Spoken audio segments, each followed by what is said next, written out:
এদিকে সকাল থেকেই রাজধানীর মিরপুরে চিড়িয়াখানায় দর্শনার্থীদের ঢল। বিগত বছরের তুলনায় প্রাণীর সংখ্যা এবং স্বাস্থ্য ইতিবাচক থাকায় প্রশংসা করছেন আগত দর্শনার্থীরা। কেউ কেউ স্মৃতিচারণ করছেন পুরনো দিনের শৈশবের কথা। ফারজানা ডিয়ার প্রতিবেদনে জানবো বিস্তারিত। লম্বা ছুটির পর কর্মস্থলে ফেরার আগে সাপ্তাহিক ছুটির দিনে ঘুরতে বেরিয়েছেন অনেকে। চিড়িয়াখানার মূল ফটক খুলতেই জনসমুদ্র। কেউ এসেছেন পরিবারের সঙ্গে, কেউ বা বন্ধু বান্ধবের সঙ্গে। গাছের ছায়ায় ঘুরে ঘুরে বিভিন্ন প্রজাতির প্রাণী ও পাখি দেখছেন। দর্শনার্থীদের একটি বড় অংশ শিশু। খাঁচার ভিতর প্রাণীদের দেখতে পেয়ে উচ্ছ্বাসিত শিশুরা। ঈদের মধ্যে একটা অন্যরকম আনন্দ থাকে, যেটা অন্য অকেশনসে থাকে না। আমরা এখানে আসার পর অনেক ভালো লাগতেছে।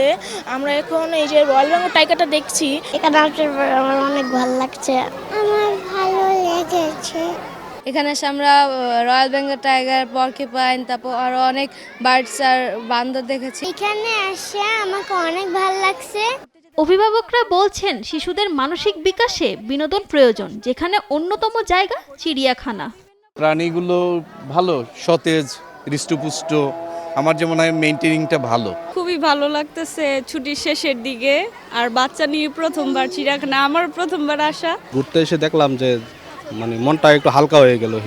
তবে নিরাপত্তা ইস্যুতে অভিযোগ এখানে ঘুরতে আসা অনেকেরই। চিড়িয়াখানা পরিচালক জানান, জনবল কম হলেও সর্বোচ্চ চেষ্টা করে যাচ্ছেন তারা। চিড়িয়াখানা নিজস্ব নিরাপত্তা কর্মী, আনসার বাহিনী কাজ করছে। সবাই মিলে আমরা আমাদের দর্শনার্থীদের যাতে নিরাপদে চিড়িয়াখানা পরিদর্শন করতে পারেন সেই ব্যবস্থা করছি। এই চিড়িয়াখানার সাথে জড়িয়ে আছে বহু মানুষের স্মৃতি। একটা সময় বাবা মার হাত ধরে যারা ঘুরতে এসেছিলেন, আজ তারা আসছেন নিজের সন্তানের হাত ধরে।